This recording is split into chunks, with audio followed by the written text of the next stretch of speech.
तन्हाई अपने आप से मुलाकात को कहते हैं। तन्हाई को कभी कभी तन्हा भी छोड़ देना चाहिए। अगर पता लग जाए कि तन्हाई कितनी बड़ी नेमत है तो लोग उसे भीख में मांगा करेंगे। जब भी तन्हाई का एहसास हो, अकेलापन का एहसास हो, तो इंसान किसी अच्छी किताब को पढ़कर अपनी तन्हाई को, अपने अकेलेपन को दूर कर सकता है।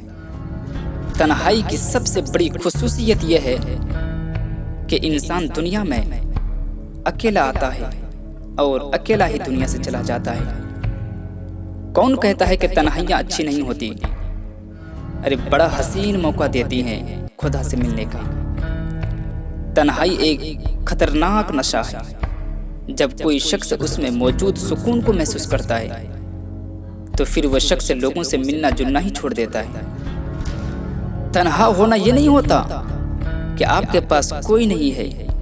अरे अकेला होना दरअसल ये होता है कि सब कुछ आपके पास है लेकिन आपका कोई नहीं।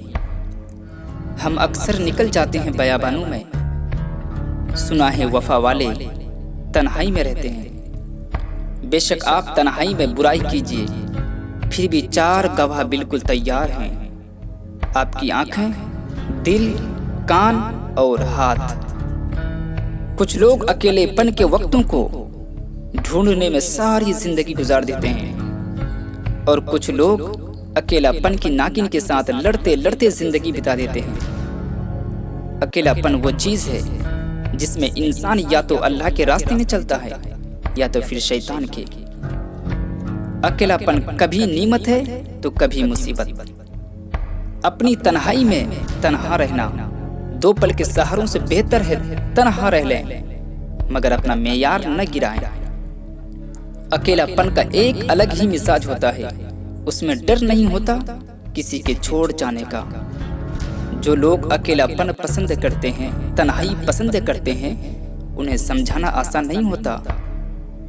आपकी तन्हा आपको जिस तरफ ले जाती है बस वही आपके अंदर की हकीकत है, वही आपकी असलियत है।